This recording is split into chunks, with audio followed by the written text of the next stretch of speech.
अब माँ, माता, अम्मा, अम्मी, मदर, ये सब के सब अलग ज़बान के वर्ड्स हैं, सब अलग अलग ज़बान के वर्ड्स हैं, लेकिन सब का मीनिंग सिर्फ एक है। वो मीनिंग है सुकून, चैन और इत्मीनान। आज के दिन लोग दुनिया में मदर्स डे मनाते हैं।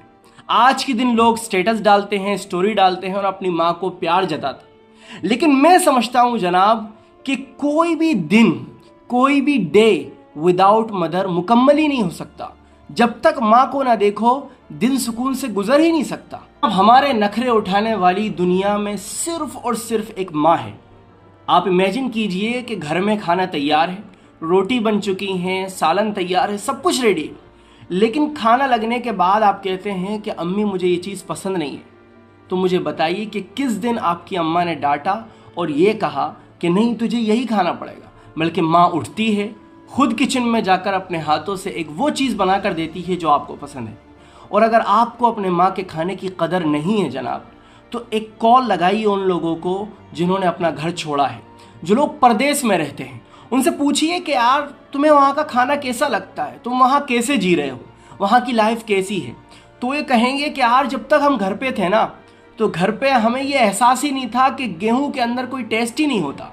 उसी गेहूं की रोटी हम इस प्रदेश में भी खा रहे हैं, उसी गेहूं की रोटी हम अपने घर भी खाते थे, लेकिन वो टेस्ट जो हमें घर मिलता था वो यहाँ नहीं मिलता। बताओ क्यों?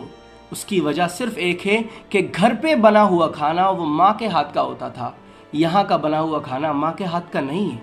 हम प्रदेश में रहने वाले लोगों से पूछेंगे कि यार तुमने घर क्यों छोड़ दिया, वो कहेंगे कि यार देखो बचपन में हम अपनी माँ के हाथ से खाना खाते थे, थोड़े बड़े हुए तो फिर माँ के हाथ का बना हुआ खाना खाने लगे, फिर हमने सपने देखे, हमने सोचा कि यार अपनी कमाई से अपनी माँ को खाना खिलाएंगे, लेकिन उसी कमाई ने उन लोगों को अपनी माँ से दूर कर दिया। आपको क्या लगता है वो लोग सुकून में हैं अपनी माँ से दूर? बिल्कुल सुकून में नहीं है। उनको घर की याद, अपनी माँ की याद हरदम सताती है, लेकिन वो किसी के सामने जाहिर नहीं करते। अपने ऑफिस में, कैंपस में किसी से कहते नहीं है कि मुझे माँ की याद आ रही है, बल्कि रूम में आकर खामोशी से 2 आंसू टपका लेते हैं और अपनी माँ को याद कर लेते हैं। अब आज के दिन ना स्टोरी लगाओ, ना स्टेटस लगाओ, ये सब फालतू की चीज़ें हैं सोशल मीडिया, बल्कि मोबाइल को साइड में रखकर गिड़गिड़ाते हुए, रोते हुए अपनी माँ के पास जाओ और कहो कि माँ मैंने तुझे बहुत परेशान किया, मैंने तुझे बहुत सताया, मैंने तुझे बहुत तकलीफ दी, लेकिन आज मैं वादा करता हूँ कि मैं तुझे आइंदा कभी तकलीफ नहीं दूंगा। जो तू कहेगी वो मैं मानूंगा, तेरी फर्मा बरदारी हमेशा करता रहूंगा। और जनाब माँ तो माँ होती है, वो माफ़ तब करेगी जब वो नाराज़ होगी। माँ तो नाराज़ होती ही नहीं है, बल्कि वो आपको अपने गले से लगाएगी और रो पड़ेगी और कहेगी कि मेरे बेटा आजा, मेरे लखते जिगर आजा और मेरे कलेजे से लग जा।